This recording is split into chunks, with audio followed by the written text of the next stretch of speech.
It's not like anyone said it to me directly. It was probably mentioned in passing conversation with other Christians, dropped into a sermon or two, recommended in an article somewhere. Don't go church shopping. You're not picking out a new pair of jeans. You're joining a community, a family.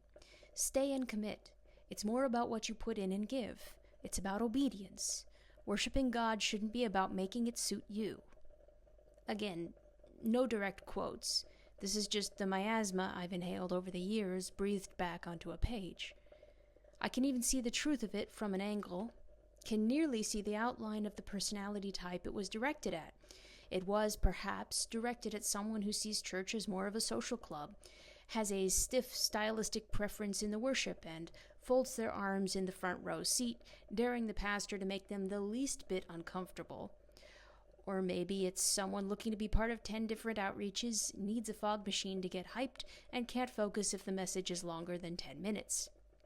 I caricature slightly, but my point is, there probably is a sort of person who should take to heart the idea that being at a church isn't all about them, and they need to stop hopping around, searching for one that checks every box on their wish list. The problem is, that message is missing a chunk of people who might start thinking they've gone insane after long enough. To illustrate, let me take you through my attempts to find a church in Tokyo. The first church we found seemed like a good church, focused fervently on evangelism. Very few Sundays went by when we didn't hear about how important it was that we should reach out to those around us. A few people were friendly with us and recognized us as we returned. But 3 months in, and we were still largely unknown. Invitations we made to socialize with other members were often turned down, and the message continued to be hammered that the people around us needed to be saved. It wore me down. I wanted to stand up and ask, we just arrived in Japan. With what language skills? With what cultural knowledge? With what personal connection? We had no tools, and we ourselves were soul-sick, with many questions about our faith still, but we were being pressured to share before our own foundation was firm. Slowly but surely, I came to dread Sundays.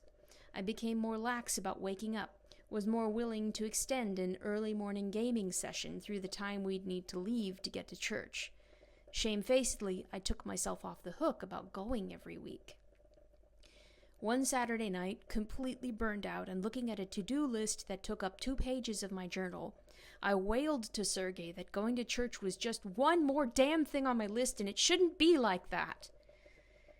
We'd been in talks with the pastor about joining. We'd even made verbal commitments more or less, but we never went back after that. The next church felt promising at first.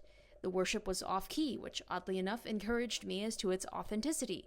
The people were friendly and spoke to me immediately, trying to engage me in conversation. But from the pulpit, the pastor spoke only about revival and how many people each person in the congregation should be able to convert. He sprinkled in a couple verses that felt horribly taken out of context to illustrate his point. The spirit of it felt all wrong. I could not stay here either. The third was, perhaps, the only Messianic congregation in Tokyo. It is a tiny little community that was quite warm and engaged me kindly, but I could not find what I was looking for, though I was getting a better sense of it as time went on. It is a hard thing to describe accurately. I am rarely able to do more than point to the symptoms and draw the outline of the concept I'm trying to communicate. I can tell you what I have seen, both in these Tokyo churches and churches in the States, that has left me cold and averse to coming. Understand, these are not checklist items. These are clusters of symptoms that point to a miasma in the church system that suffocates me the longer I attend. Addressed as if speaking to these churches. Production quality. You have screens pointed in every direction, perfectly placed. Your music is like a rave or a rock concert with some combination of smoke machines and lasers.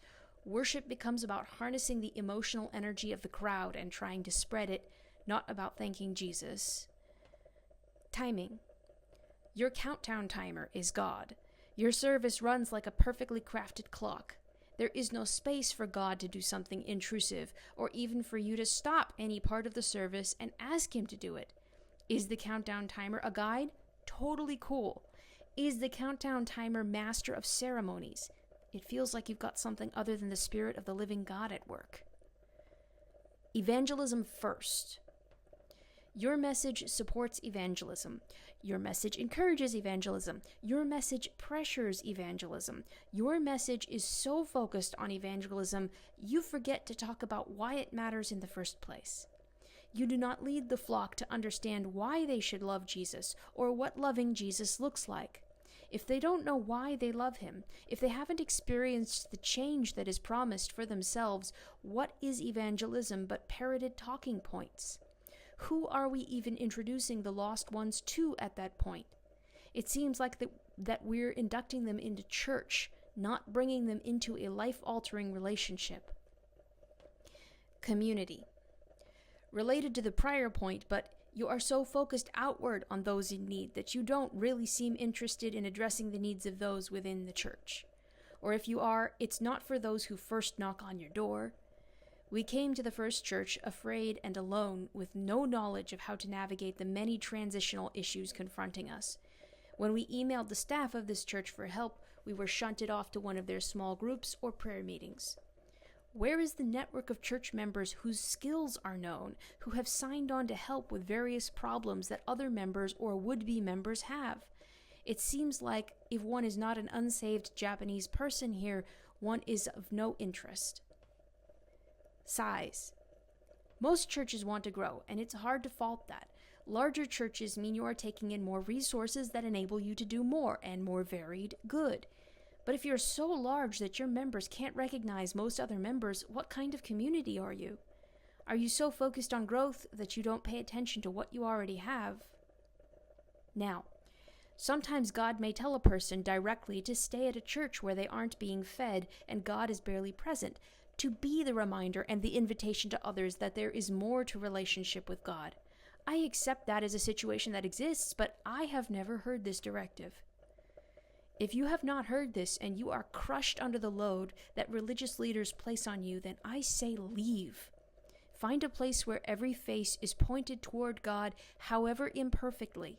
You'll disagree with parts of the message, and you may feel the worship drags a bit too long, and you'll wonder why they can't get their act together and shed the chaos that keeps barging into the service and the lives of the members, but you'll recognize the spirit of love between the congregation and the Father.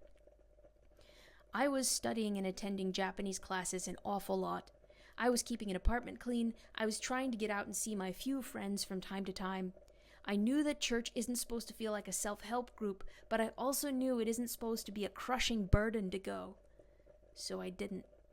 Because it's very hard to sit in a place, starving for something you can't name, and being shown a feast you're not allowed to eat because you are told it's for the people outside. Or worse, you are handed a few stale crumbs and told to be grateful for what you get, because once upon a time there were full golden loaves of fresh bread, but that was a long time ago. God has granted me mouthfuls of bread and rivers of living water at different times in my life, and so I cannot accept it when people tell me that crumbs and trickles are all I can expect. I spent some time in the States, in a little church that Sergei and I have come to love. They are imperfect, and we don't always agree with what we hear, but we see the spirit we have been looking for. And once we were reminded what it looked like, we were able to carry that back with us to Japan. Our fourth try, we found it. It is a tiny church that takes up 2 small floors of a multi-story shared building.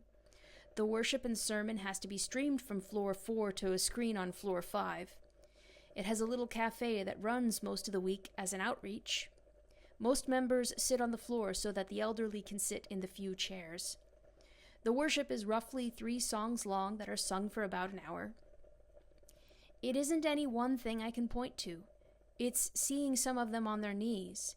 It's hearing the message spoken by people who seem like they actually love Jesus. It's the sense that it's just as encouraged to rest in the Master's embrace as it is to go out and tell everyone about how he embraced you. It's the staff member who, after 3 weeks of us darting out at the end of the service, darted out to catch us before we left and get to know us a bit. It's a quiet knowing that God's presence is here in a joyful, restorative way. This place, too, is not perfect, but it has what Sergei and I have been looking for. To those of you who are looking for the picture-perfect church that suits every one of your needs, I say this: stop. Stay where you are. Learn something from commitment, even if it isn't forever. Stay a year or two. See if that shows you something you never saw before. To those of you starving, withering, wondering why you can never find God or get fed, I say this: leave. Find a church that seeks His face first, and let all else follow and flow from that. And don't settle for less. Your soul is no less important to the one who came to save.